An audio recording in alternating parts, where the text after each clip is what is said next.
In 1973, Ray was posted to Londonderry, Northern Ireland. A parcel had been sent by a company in England, addressed to a neighbouring gunner unit. The parcel had been, intercepted by the IRA, booby-trapped with a time device, and I was the mug holding it when it blew. Suddenly it was as if in a windowless room somebody had flicked the light switch out and turned the sound down. I didn't see anything, I didn't hear anything, I didn't feel anything, no pain, just went black and quiet, and that was it. I remember coming to, and I remember dictating my wife's telephone number, Lentwardine 200, I shall never forget that. I remember then saying my right hand hurts, but of course it was off at the time. Sorry?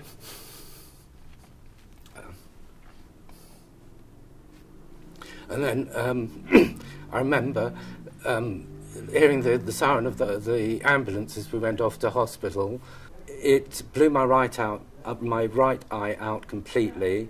The left was, say, very, very badly damaged. It might look all right now, but I wear a sort of cover shell over it to make it look as natural as possible.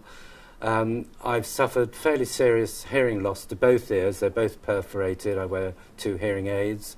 Obviously lost my right hand. So that, I think, yes, sums it all up. Ray was just 28. To be told you're blind for the rest of your life, you can't comprehend what it means. You just don't know. We've seen the odd person with a white stick in the street, maybe with a guide dog, and thought, no, it's not for me. But suddenly it is for you. And all I wanted eventually was to meet another blind person, to ask them, what is it really like not to be able to see? 6 weeks in, he met St Dunstan's, a charity which works with blind ex-service people. My first meeting with St Dunstan was absolutely terrifying. I felt just like a new boy being taken down to his new boarding school. And then I went into the lounge and I heard all this laughter and all this chatter, and people were saying, oh, Billy over there, he's got no hands and no eyes. Wally's totally deaf and no eyes. And I thought, well, perhaps blindness isn't as bad as it's cracked out to be.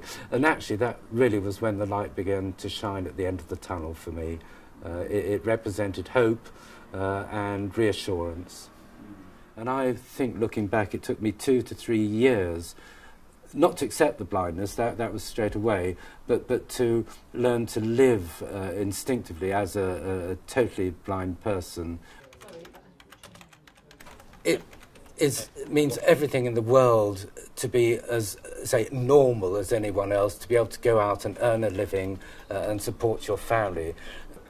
Well, when I was first employed by St Dunstan back in 1977, 33 years ago, I was Assistant Public Relations Officer, so I used to help contribute to our monthly magazine. And then I'm actually a trustee of St Dunstan's, and I have the honour of being president of St Dunstan's now, which is, to me, a supreme accolade. It was made by St Dunstan's. Really? The craft work. I do feel it is important for people to know what is the result of conflict, because regrettably in the papers and on the news we see so often and hear about the horrors. You almost switch off. You're not interested anymore. You can't take anymore. And yet people have to realise that there is a cost of conflict.